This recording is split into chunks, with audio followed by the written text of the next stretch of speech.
The British Empire is retreating, but this time, it isn't because of war, it is because they are terrified of our independence.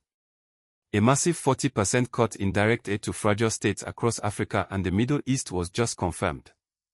The Western press calls it a strategic pivot, but we know the truth. They are pulling the rug out because they realize that for decades, the goal of aid wasn't to empower us, it was to keep us dependent. The era of the West holding the keys to our development is coming to a crashing halt. While they try to frame this as an internal economic adjustment, we are seeing the birth pains of a new global order.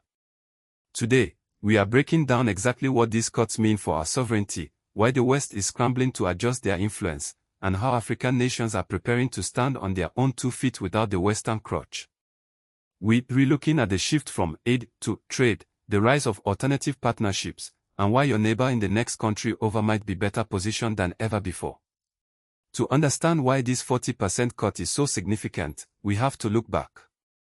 For over a century, the relationship between the West and Africa was built on a foundation of extraction.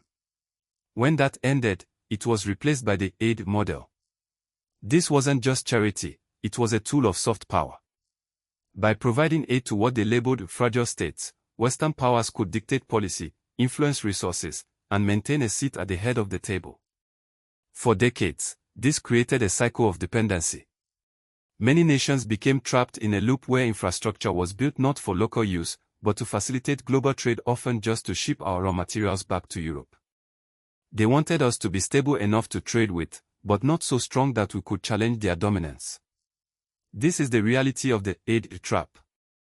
It kept many nations in a state of perpetual development, where the next project was always contingent on the next shipment of Western promises. Now, we see the 40% cut. The UK is slashing direct aid to fragile states in Africa and the Middle East because they are realizing that this model is no longer working for them. They want to move toward trade-based relationships. But here is what they don't want you to realize: if they stop giving the free money, we have to start making our own. This shift forces a radical change in how African nations operate. It means moving away from Western-centric development models and toward regional cooperation. When the West pulls back, the space opens up for other partners, and more importantly, it forces internal innovation. We are talking about the move towards self-sufficiency. Like this video help more Africans see this story.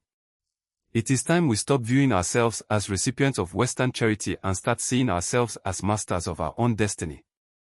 Who are the winners in this new landscape? While the West retreats, other players are moving in. But more importantly, regional blocs are strengthening. When we talk about fragile states, we are talking about regions that have historically been sidelined by Western interests. As those direct aid pipelines shrink, these nations must pivot to internal markets and intra-African trade. Consider the shift in global attention. Even when people focus on massive cultural moments or international sports, from the dynamics of a match like Pakistan versus South Africa to the cultural impact of things like Mexico versus South Africa, what they are actually seeing is the growing global footprint of African nations.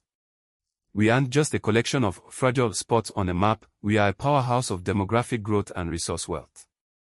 The West isn't just cutting it because they have less money, they are cutting it because the cost of trying to maintain control over our narrative is becoming too high.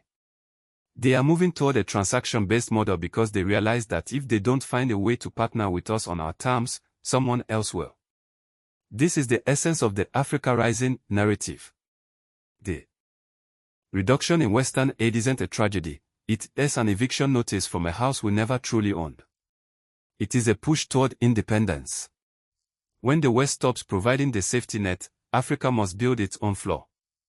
This means investing in local manufacturing, expanding the African Continental Free Trade Area, and building infrastructure that serves the African people first.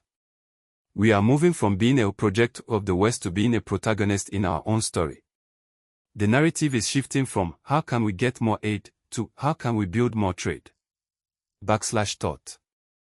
The user wants 1500 to 2000 words. My current draft is way too short, around 800 words. I need to expand the section significantly by adding depth, specific examples of